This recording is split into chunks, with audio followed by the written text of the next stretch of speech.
isang tinawag City Hall iti maysa na pateg nga aktibidad anang TED iti libre at chest x-ray kadagiti residente. Maysa a panang ipakita iti panang salimetmet iti salunat ti komunidad.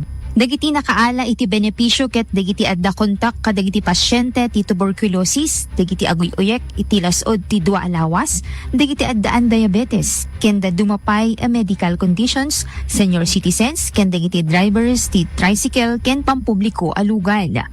Segon kadagiti health workers na pateg-unay tinasapa a panagdetect iti TB, tapno mapagtalinaed tinasaya at asalunat ken maliklikan ti panakaiwaras ti sakit ti komunidad. Daytoy nga aktibidad ket bunga tinaimbag a panagkaykaysa ti Department of Health ken ti City Government of Lawag a nagserbi nga instrumento tapno mayasideg ti serbisyo medikal kadagiti masapol a sektor. Ito yung activity apo nga free chest x-ray ket nagbinuligan ti Department of Health ken ti City Government of Lawag through the City Health Office. Detoy apo ket maangangay every quarter tekong po namin nga active case finding po for tuberculosis. Mauawis amin apo na dakastoy nga aktibidad tayo umay kayo apo ag-avail ta libre detoy apo.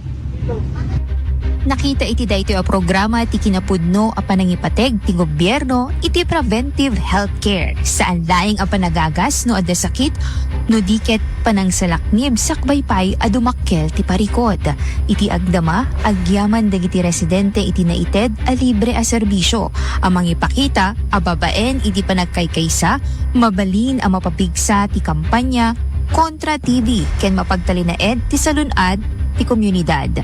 Mani po dito City Hall para iti IFM News, Idol Gina B, Tatak, IFM.